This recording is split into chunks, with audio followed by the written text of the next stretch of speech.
Hello everyone, कैसे बेटा तुम लोग? आ जाओ। कल हम लोगों ने कंडीशनल सेंटेंस नहीं, क्वेश्चन टैग शुरू किया था। और मैं अब एक काम करती हूँ, जो बच्चे ने सलाह दी है मुझे, अच्छा सलाह दिया उसने कि जो चैप्टर जिस पे पढ़ाए हो वो थंबनेल पे लिखवा दो। तो मैं कल तक सबका थंबनेल चेंज करा दूंगी। सब में ऊपर एक छोटा छोटा आपको चैप्टर का नाम लिख जाएगा। ठीक है, चलो आ जाओ। हम लोग ने जहां तक कर लिया था उसके बाद करेंगे। बेटा एक बार मैं आपको ये एवरी बॉय वाला बता दूं। एक बच्चे ने पूछा मैम ऐसा क्यों हुआ है कि एवरी बॉय हैज कम में आप हैवेंट दे क्यों लगा दिए? मैं आपको एक रीजन बता देती हूँ। बेटा सब कुछ कॉमन सेंस है। मान लो आज बहुत बारिश हो रही है और मुझे दिख रहा है कि भाई बच्चे टाइम से क्लास तो पहुंच नहीं पाएंगे, तो मैं अपने केबिन में बैठ गई और मैंने अपने स्टाफ से कहा एवरी बॉय हैज कम, मतलब प्रत्येक बच्चा आ गया। फिर पूछूंगी क्या आ गए? क्योंकि भाई मैं एक बच्चे का इंतजार नहीं कर रही हूं कि मैं हैजंट ही लगा दूंगी, मैं तो सभी का इंतजार कर रही हूं ना। तो मैं कहूंगी every student has come, haven't they. इसीलिए बेटा every, nobody, everyone, someone, somebody, everybody, इन सब के लिए बेटा प्रोनाउन दे लगा रहे हैं। और इनमें V1 SES इधर देखेंगे, लेकिन इधर हम प्लूरल लगाएंगे। इधर सिंगुलर है, उधर प्लूरल है। ठीक है, क्लियर? आपको पिछले क्लास में मैंने ये बता दिया था। फिर मैंने समथिंग, एनीथिंग, नथिंग बताया था कि भैया अनकाउंटेबल है, जिस चीज की गिनती ही नहीं हो सकती उसका तुम सिंगुलर प्लूरल कहां से बना लोगे, है ना? तो उनका सिंगुलर प्लूरल नहीं बनता है। इसीलिए इनमें समथिंग के लिए इट लगाओ और एनीथिंग के लिए भी इट लगाओ और इंफॉर्मेशन के लिए भी इट लगाओ और सीनरी के लिए भी इट लगाओ। और पूरा नाउन का चैप्टर देख लो, जितने भी अनकाउंटेबल नाउन का लिस्ट है सबके साथ इट लगाओ। और इट के लिए सिंगुलर वर्ब आएगा। प्रेजेंट है तो इज लगाएंगे, हैज है तो हैज ही रहेगा, वॉस होगा तो वॉस ही रहेगा, वर्ब का सेकेंड फॉर्म है तो डिड होगा, आपको पता ही है ना? तो यहां पे something is missing, isn't it बोला था।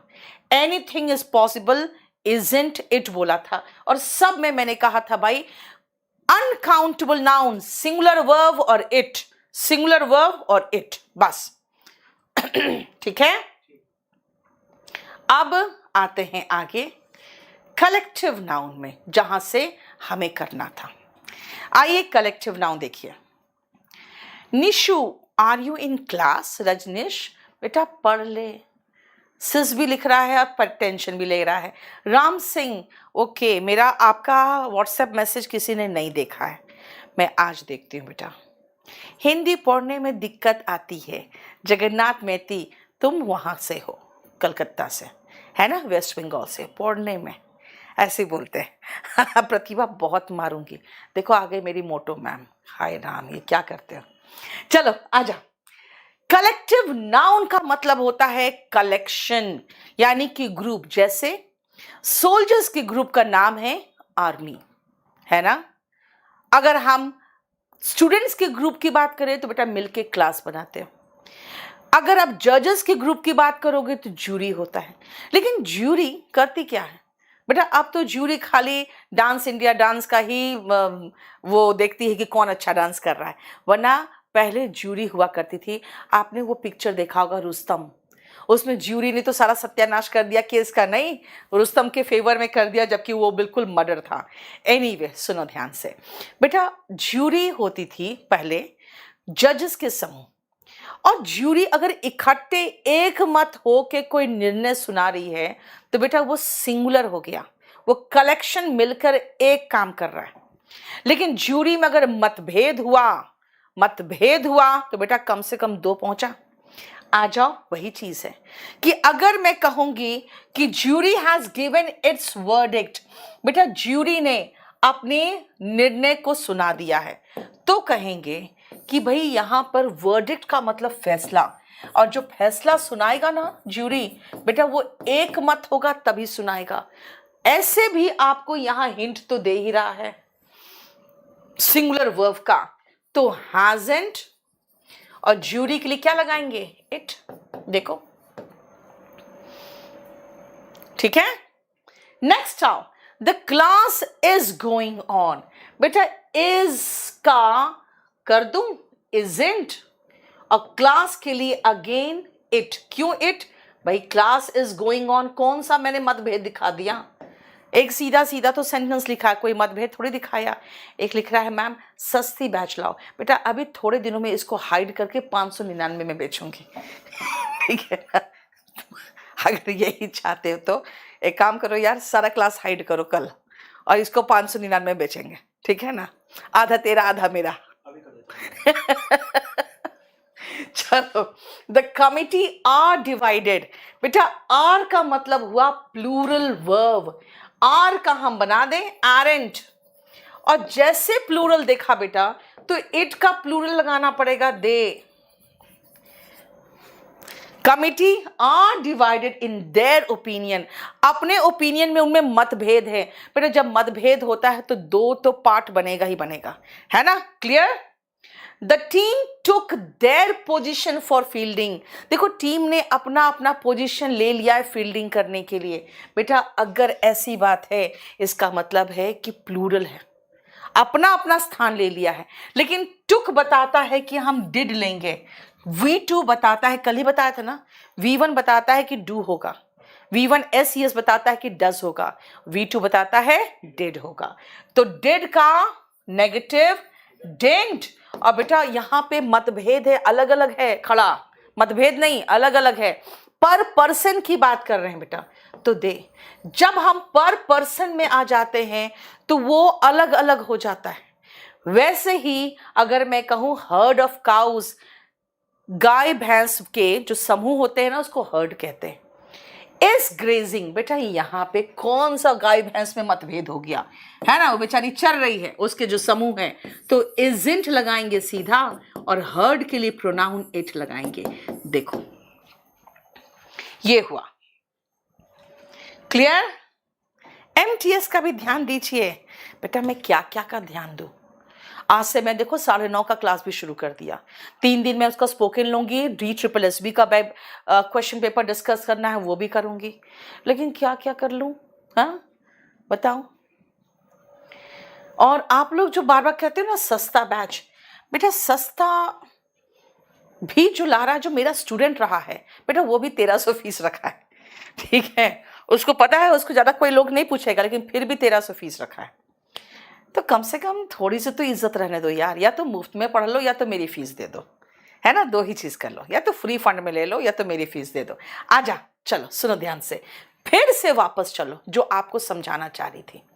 देखो कितना बढ़िया से समझाया है। Team, army, jury, committee. Committee का स्पेलिंग आता है, याद रखना बेटा। ये जो कलेक्टिव नाउन्स है, अगर इनमें मतभेद हो, डिवीजन हो, या अगर हम पर पर्सन की बात करें, जैसे मैंने कहा था कि टीम ने अपना अपना स्थान ले लिया है, अगर पर पर्सन की बात हो तो बेटा प्लूरल वर्ब और दे आएगा। देखो प्लूरल वर्ब और दे कहां कहां आया? टीम ने अपना अपना स्थान ले लिया, यहां पे प्लूरल वर्ब और दे आया। कमिटी में डिवीजन है, यहां पे प्लूरल वर्ब और दे आया। अब आओ, अगर यूनाइटेड हो, अगर यूनाइटेड हो यानी एक, बिल्कुल उनमें शक्ति हो, एक हो गए उन लोग। यूनानिमस, बेटा यूनानिमस का मतलब होता है सर्वसम्मत। अगर वो इकट्ठे हो यानी एक हो, अगर वो सर्वसम्मत यानी कि एक मत हो तब भी तो एक है। तो उनके साथ सिंगुलर वर्ब आएगा और इट आएगा। देखो जरा ध्यान से, यहां पे फैसला देते वक्त ज्यूरी इकट्ठे होती है, ठीक है? और लेकिन कुछ जनरल वाक्य में भी कई बार ऐसा होता है कि जनरल सेंटेंस हम लिख रहे हैं, जैसे हर्ड ऑफ काउज ग्रेज कर रही है, भाई जनरल सेंटेंस है। क्लास चल रही है, भाई जनरल सेंटेंस है। तो जनरल सेंटेंस में सिंगुलर वर्ब और इट आया। देखो बताओ, ठीक है? क्लियर? नेक्स्ट आओ, ये एक पोर्शन है जिसमें आपको थोड़ा सा प्रॉब्लम होता है, ये वाला पोर्शन देखो तो। मैंने वो क्या क्लास नोट्स परचेज किया है सचिदानंद, बिल्कुल ठीक है बेटा, ठीक है।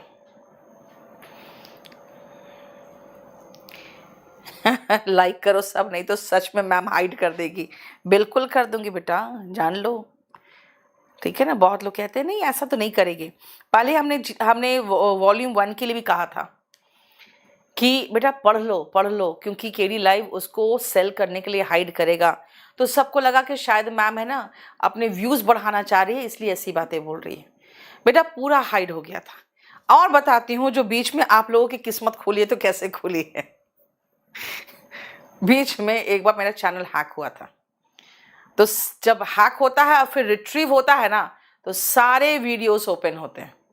तो फिर ओपन हो गया, फिर आप लोग मजे से पढ़ रहे थे, फिर केडी लाइव वाले को पता चला, फिर से हाइड करके फिर वो सेल करने लगा। मैं समझा रही हूँ बेटा, आप लोग समझो कि फ्री तो मैं पढ़ा रही हूँ, लेकिन हमेशा सब कुछ फ्री नहीं मिलता। कम से कम हाइड होने से पहले आप लोग अगर देख लिए होते तो आज इतना हल्ला नहीं मचा रहे होते वॉल्यूम 1 के लिए।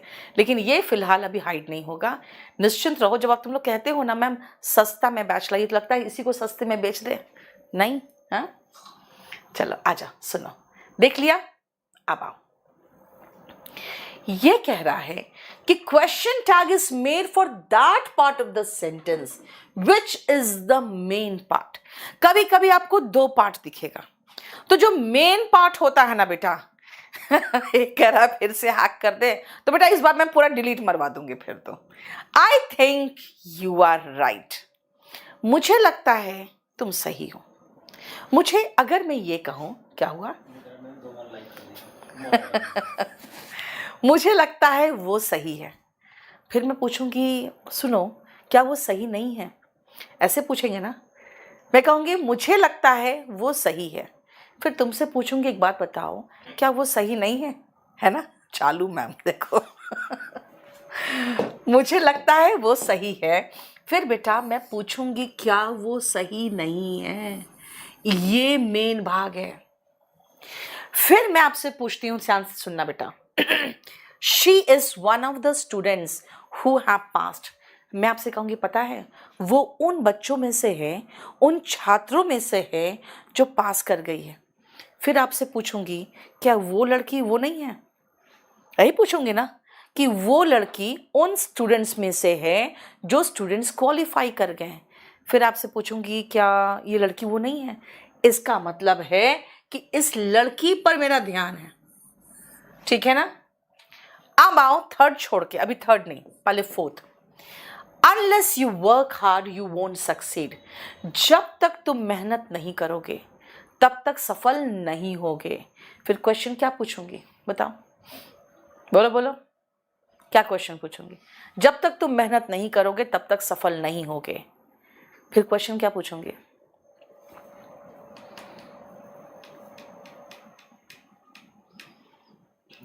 क्या ऐसे ही हो जाओगे सफल? क्या सफल हो जाओगे?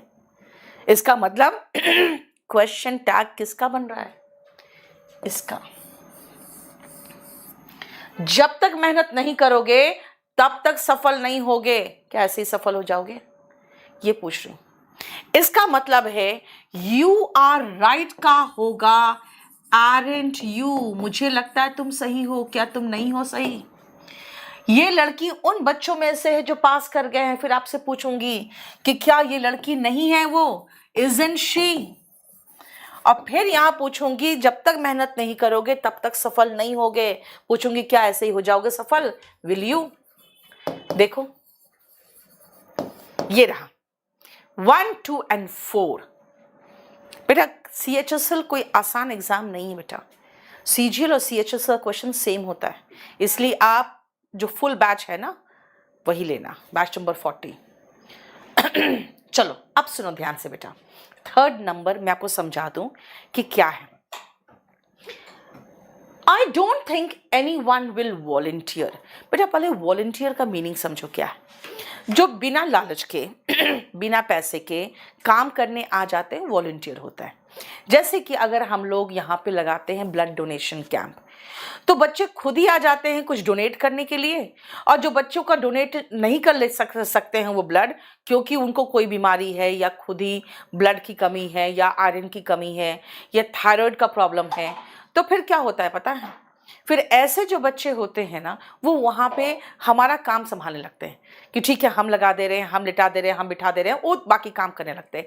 यानी कि स्वेच्छा दान, जो स्वेच्छा से अपना श्रम दान करते हैं। अब सुनो ये सेंटेंस, अगर मैंने कहा भाई देखो ये मेन पार्ट है, ये मेन पार्ट है, लेकिन अगर मैं कहूं कि बेटा ये मेन पार्ट है, ध्यान से सुनना, भी लिखना नहीं, तो इसका क्वेश्चन टैग डू आई होगा। और अगर मैं कहूं any one will volunteer main part है, तो बेटा वोंट और एनी वन के लिए याद है हम प्लूरल प्रोनाउन इस्तेमाल कर रहे थे, some one, any one, no one के लिए।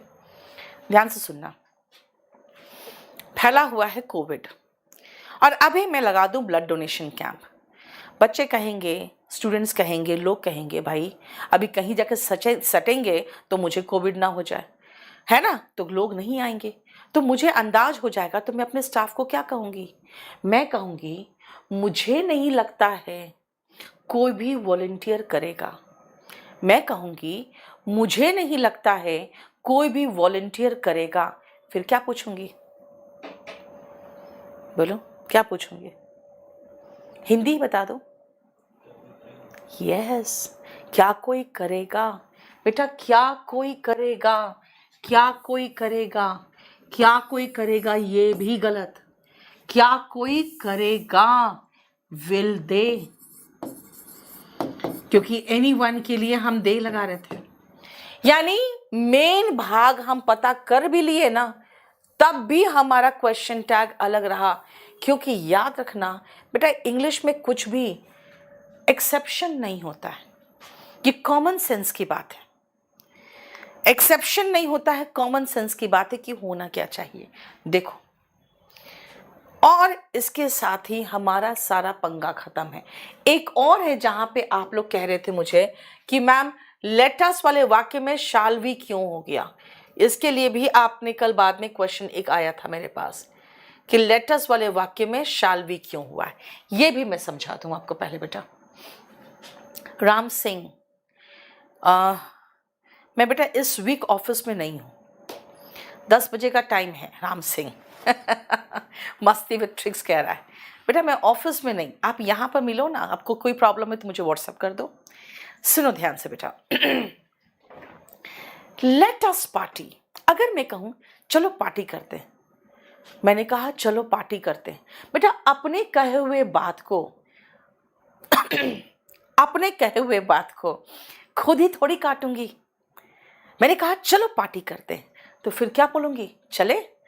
याद रखना बेटा, जब मैं खुद ही सजेशन दे रही हूं तो मैं अपनी बात खुद काटूंगी। क्या कहूंगी? चलो पार्टी करते हैं। फिर कहे चले, तो चले मतलब shall we. Let's go now, चलो चलते हैं। फिर क्या पूछूंगी? चले। बेटा इसीलिए इसका क्वेश्चन टैग नेगेटिव नहीं हुआ। जब आप खुद ही बोल रहे हो तो उसका क्वेश्चन टैग नेगेटिव कैसे लगाओगे? इसीलिए मैंने कहा था लेट अस वाले वाक्य में आंख मूंद के शाल भी लगाओ। ठीक है, समझ में आया? चलो अब आते हैं हम लोग। बेटा कुछ तो एक्सेप्शंस भी हैं उसके, लेकिन जानते हो अभी एक्सेप्शंस कहां तक हम कराएं। चलो प्रीवियस ईयर क्वेश्चंस में आते हैं।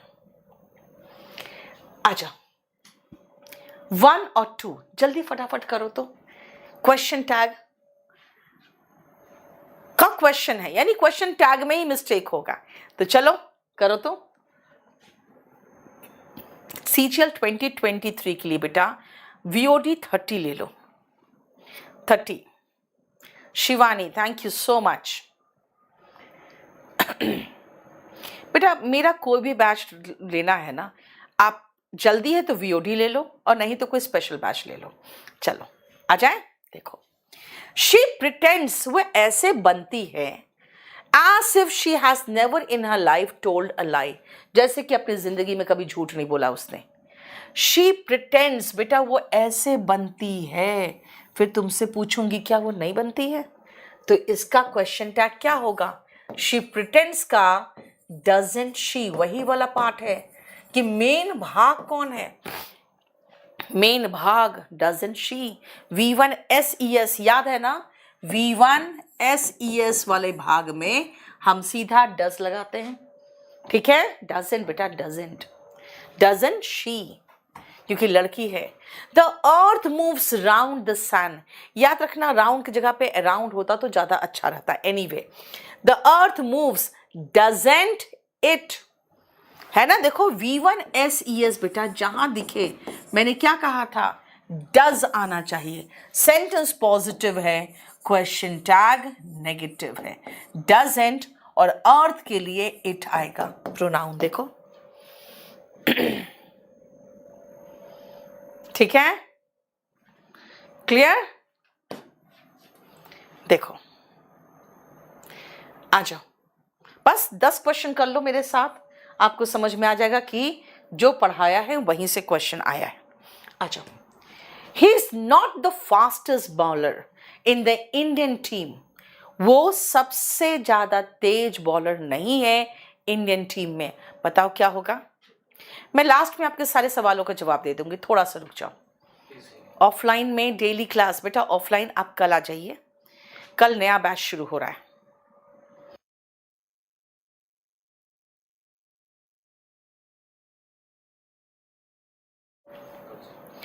चलो बेटा, कल सुबह 8 बजे मेरा नया बैच आ रहा है, फाउंडेशन बैच। उसमें मेरी क्लास तो परसों है, लेकिन कल आपका मैथ्स, रीजनिंग और जीएस का डेमो है, सुबह 8 से 12:30 बजे मुखर्जी नगर में। ठीक है, आ जाओ। He is the fastest bowler, बेटा ही इज का होगा इजंट ही, है ना। तो इसीलिए अगेन गलती तो यहीं पर है। Everybody in the office has left, haven't they, वाह ये तो बिल्कुल सही है ना। देखो एवरीबडी के लिए दे लगाया और हैज का प्लूरल हैव हो गया, नो एरर। देखो है ना। नेक्स्ट आओ, you will come to my sister's wedding tomorrow. You will बेटा इसका क्वेश्चन टैग होगा won't you. You will won't you, देखो right. I don't suppose any one will volunteer, बेटा यही तो अभी कराया था। मुझे नहीं लगता है कोई वॉलेंटियर करेगा। फिर मैंने पूछा था क्या कोई करेगा, विल दे, नो एरर। देखो है ना। अच्छा, ही इज योर ब्रदर, बेटा ही इज क्वेश्चन टैग होगा इजंट ही। देखो इट कहां से हो जाएगा, इजंट के साथ ही होगा। ठीक है। देखो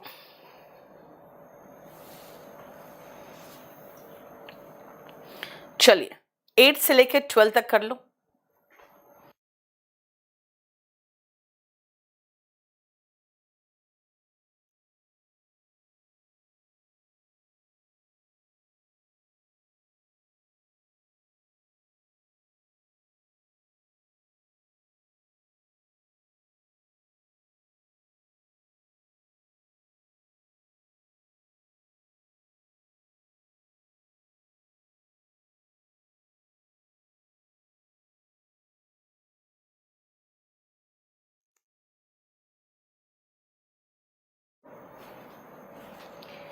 यू हैवंट रिस्पॉन्डेड, बेटा यू हैवंट का क्वेश्चन टैग होगा हैव यू। देखो तुमने मेरे इनविटेशन का कोई रिस्पॉन्स नहीं दिया, have you. We should make green vegetables an essential part of our daily diet. रोज का जो डाइट है उसका मुख्य भाग हमें ग्रीन वेजिटेबल्स बनाना चाहिए। वी शुड, शुडेंट वी, है तो सही, सब कुछ तो सही है ना। We should make, shouldn't we, बिल्कुल सही है, no error. She has not completed, has she has not completed. देखो शी हैज तो हैज शी होगा। देखो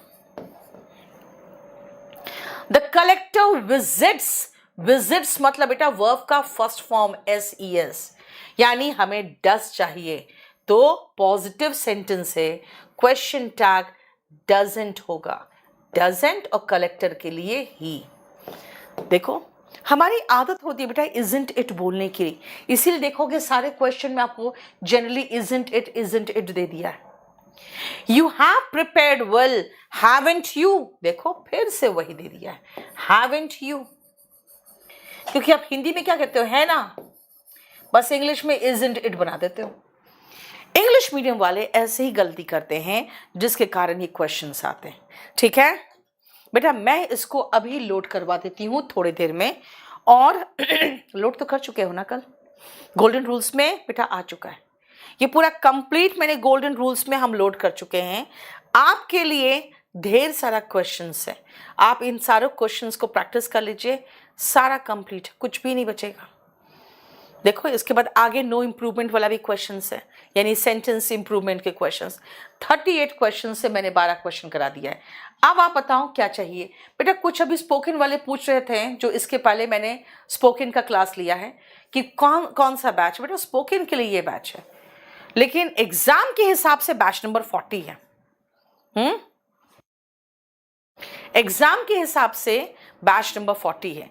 वो क्या आपका बुक ऑर्डर किया था बेटा, वो पर्याप्त है, उतना कर लिए तो जिंदगी सफल हो जाएगी। बेटा यूपीएससी के लिए कंपल्सरी इंग्लिश का बैच है केडी लाइव में। बाकी सब्जेक्ट्स की क्लास बेटा आप 2 चैनल याद रखना, मैं 2 चैनल बता दूं आपको, केडी लाइव और एसएससी केडी लाइव। बेटा ये दोनों चैनल पे बाकी सारे सब्जेक्ट्स चल रहे हैं। और आपको मैं बता दूं बेटा, हमारे यहाँ यूट्यूबर्स नहीं पढ़ाते, बहुत अच्छे टीचर्स पढ़ाते, आप पढ़ के तो देखो।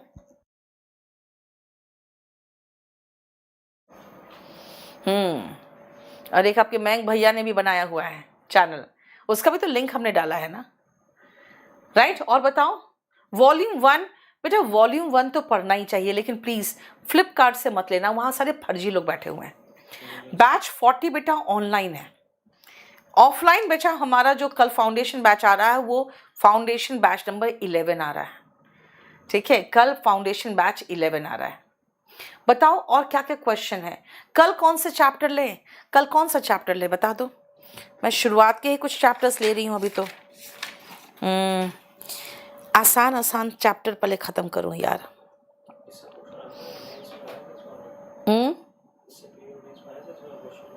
हाँ आते हैं भाई।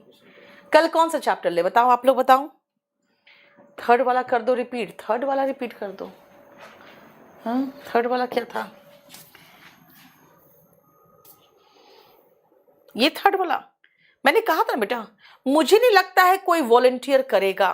फिर पूछूंगी क्या कोई करेगा, तो वही तो विल दे था। हाँ कल एक काम करती हूं मैं, कल गोल्डन रूल से नहीं, कल मैं वॉल्यूम 1 का एक चैप्टर है जो बचा हुआ है, वो मैं करवाती हूं कल। ठीक है, टीजीटी पीजीटी के लिए बेटा कोई भी स्पेशल बैच ले लो, एकदम बहुत बढ़िया हो जाएगा। नरेशन अभी करा दे, कोई आसान सा चैप्टर बताओ ना बेटा, नरेशन तो थोड़ा सा हो जाएगा डिफिकल्ट आपके लिए।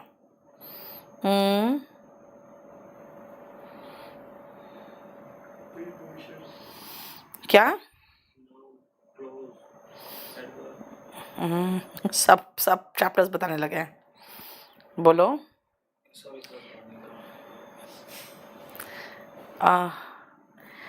मेरा जो बचा हुआ है ना वॉल्यूम 1 में, वो sentence improvement, words of in confused and misused, ये सब तो बचा हुआ है। अब सेंटेंस इम्प्रूवमेंट बेटा, सेंटेंस इम्प्रूवमेंट का मतलब जानते हो, पूरा पूरा मिक्स्ड हो जाता है। एनीवे हाँ मैं एक काम करती हूँ बेटा, आप लोगों को थोड़ा सा मैं 288 तब तक आप कमेंट करते रहो, बताते जाओ क्या चाहिए आप लोग को। आप लोग खैर ऐसे ही काम करना, आप कमेंट में अगर छोड़ दो ना कि मैं कल क्या पढ़ाऊं, फिर उसके हिसाब से मैं सोच लूंगी मुझे क्या पढ़ाना है कल। कमेंट करके नीचे छोड़ दो, ठीक है ना। कुछ लोग वॉइस कर रहे हैं, प्रेपोजिशन, एक काम करो आप आज आप मुझे कमेंट करके छोड़ दो, मैं कल के लिए फिर वैसे ही इसी हिसाब से डिसाइड कर लूँगी कि मुझे क्या पढ़ाना है। ठीक है, कल आप कमेंट करके छोड़िएगा। और हाँ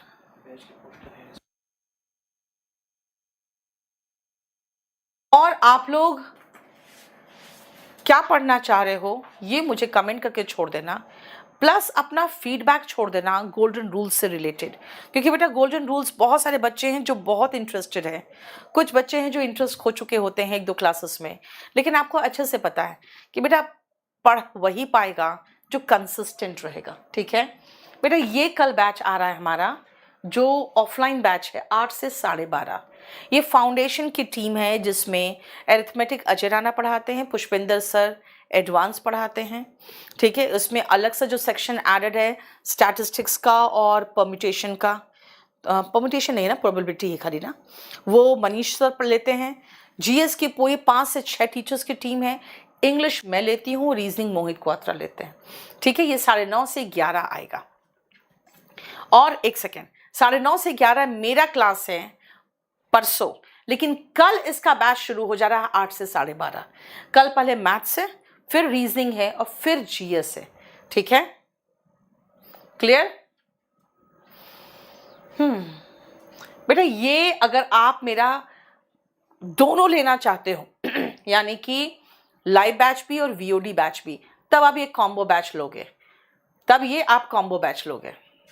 ठीक है, और छोड़ दो।